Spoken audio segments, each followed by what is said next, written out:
All right, we're back on the nurse tank today. My pump actually showed up. I didn't think it was going to. I was supposed to put it this way. I was supposed to get an email confirmation and a tracking number when it shipped, and it never showed up, and it never showed up, and it never showed up. So I called Wednesday.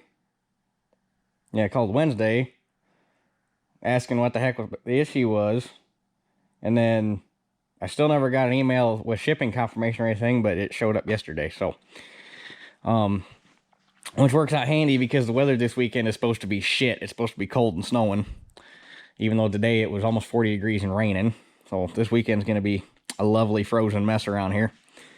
But anyway, pulled the tank back off the gear so we can pressure check it real quick. Gonna go a lot easier route than, obviously you could fill it full of water and let it sit and see if any wet spots show up, or you can fill it with air. Now this thing's rated for 30 pounds of working pressure. I'm only going to put about 15 pounds in it. That's going to be plenty, because when you got water or anything, it is just going to be static pressure, whatever the weight of the fluid is inside of it. You're not actually going to pressurize the vessel. So 15 pounds of air pressure, and air is going to get through cracks that water and fertilizer wouldn't even think of going through. So, but anyway, the air compressor is really probably going to like this. So I guess this might get kind of loud.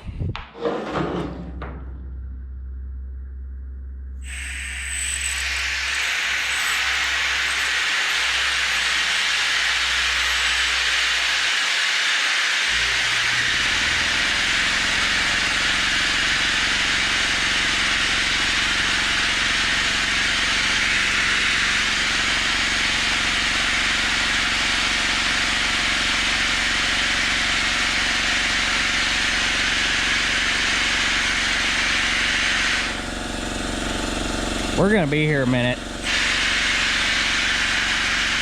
Okay, it took about 15 minutes to charge that thing up. I put about 18 pounds in it. Don't mind that big air leaky here. It's the banjo valve down there. It must not like that kind of pressure. I might actually pull that thing apart, and because I think these things are rebuildable, I might pull it apart, put new O-rings and crap in it. Because banjo valve should be rated for more than that, but I went around and gave it the old Windex test, and all I got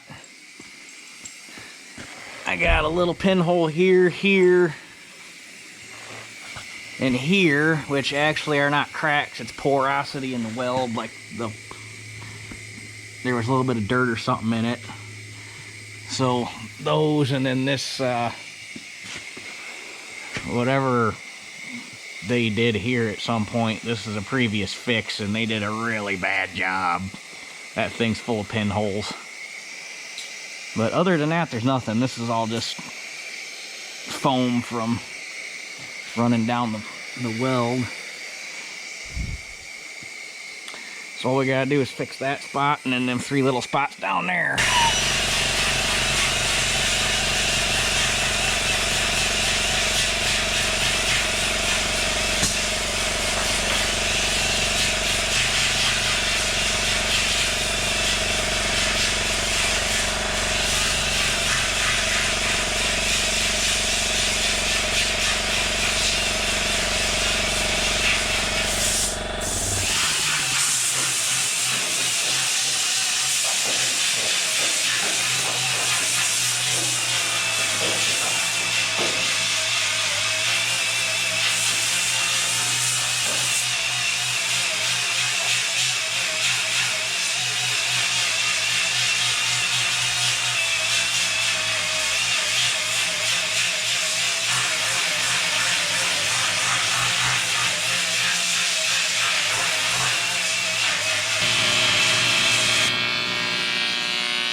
Well, this project got cut a little bit short tonight.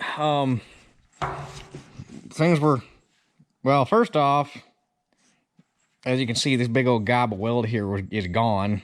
Ended up, it was such a bad weld, it was easier just grind the thing off, get cut back down to virgin tank, and then start over again.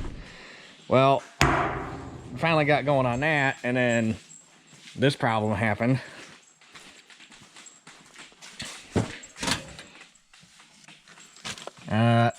That's not supposed to be black and burnt like that.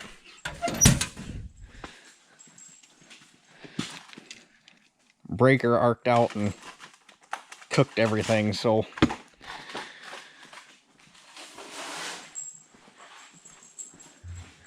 but got a buddy of ours coming over that's an electrician to look at that, see if we get parts for it. Otherwise we can shuffle some breakers around and get back on this tomorrow. So I guess that's where we stand. And we're back. Got our welder plug situation.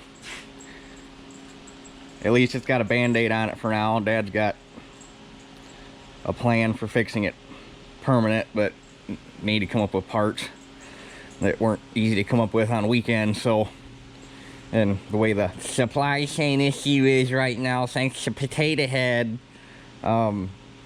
and all the other cronies in the world, not really easy to come by, period. So,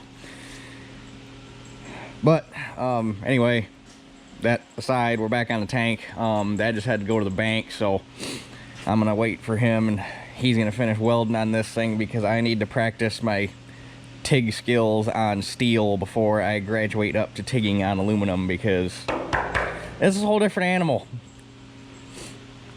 It does some really stupid shit.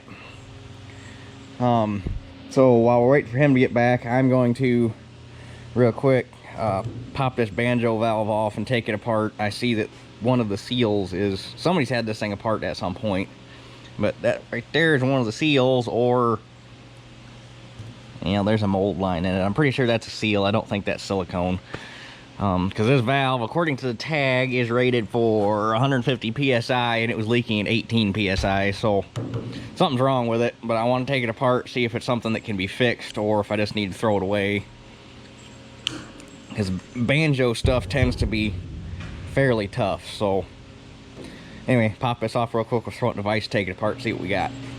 Well, I ain't gonna bother taking it off. I roll it over so I can see the top, and she's kind of, the center section's kind of split clean in two. I'm guessing, I don't know what they exactly that they had in this. It came out, this is some of the stuff that came out when I was pressure checking, and when it dried out, it's like a white sludgy shit. So I don't know if they were hauling herbicide in it, or that'd be a lot of damn herbicide, but or if they were nursing a sprayer and pre-mixing it, I could see it. But whatever they were hauling in there was nasty. But I'm wondering if what happened was they didn't do a very good job of flushing it, since this is the obviously lowest point on the tank, and it sat full of water and froze and broke. So with that being said, we're gonna need a new banjo valve. And this is only 1.5 inch pipe right here, and it would be really neat if it was 2 inch, so that it would match all the, because the pump I got is 2 inch. It'd just be really neat if it was 2 inch instead of 1.5 inch. And I think let me move this wood block here so we can get a look-see at it. Come on. I do believe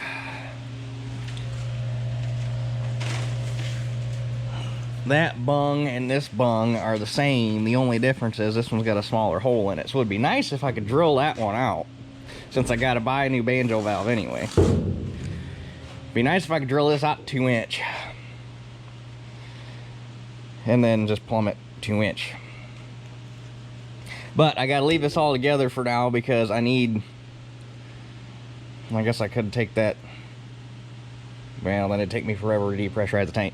We're gonna leave this together for now because it does hold pressure long enough to pressure check the tank. So we're gonna have to repressurize it and recheck it when we get the welds done. And then, cause I'm pretty sure we got a 2-inch pipe tap, because I'm pretty sure the exhaust manifolds on the Olivers are 2-inch. I can't remember if they're 2-inch or 2 1/4 or 2 1/2. Pretty sure they're 2-inch.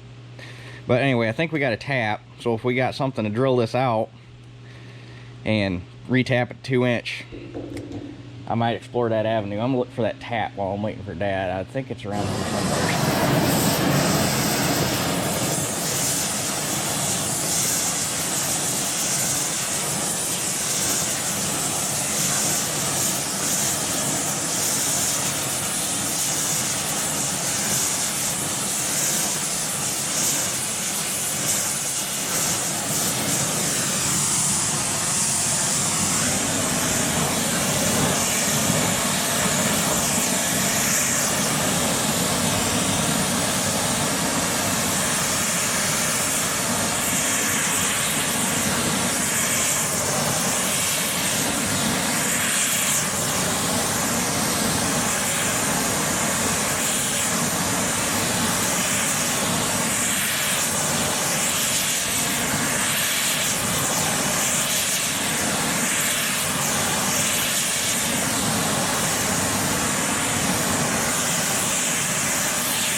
Well, we're gonna have to temporarily admit defeat on this thing, due to lack of appropriate supplies for the type of material we're dealing with. Probably be easier if this tank was cleaner, but basically what we're running into is the aluminum's so damn dirty that you keep getting, and I don't know how well you'll be able to look, right there on the tip of my fingernail. It doesn't show up very well because I can't zoom like that, but we keep getting these little teeny tiny pinholes, and Dad'll go in and redo the weld, and it'll look like it's skinned over, and then the minute it hit it with air pressure, it must blow a little bit of the skin off, and the pinholes pop right back up in the same exact spots. So, plus we ran out of acetylene on the torch, so we can't preheat the stuff, and we're chasing cracks again. So basically, Dad's gonna look at getting some deoxidizing compound so that we can try to clean the aluminum up and get some different rod and whatnot so that we're a little bit better equipped for dealing with the dirty crap.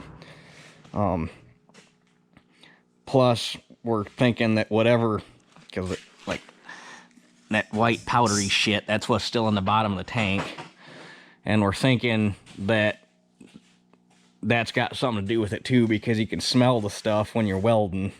It's definitely not liquid fertilizer. To me, it smells kind of like herbicide. So, which has got me wondering if that's what they were doing with this thing, was nursing a sprayer and pre-mixing chemical in it. So, like I say, for now we got to admit defeat till we regroup and come back to it. So we're still not going to be able to mount this thing on the running gear, but I got an initial fitting list put together that I'm gonna go get this afternoon, because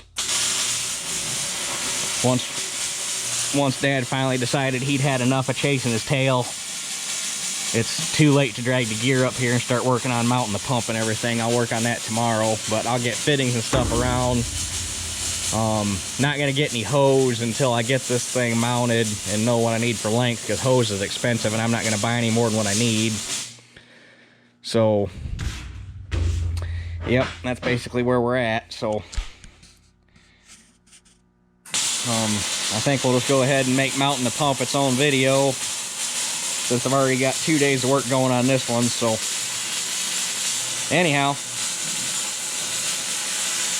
such is life. Sometimes you can, sometimes you can't. But we'll get her. So, that's it for this one. We'll catch you guys on the next one.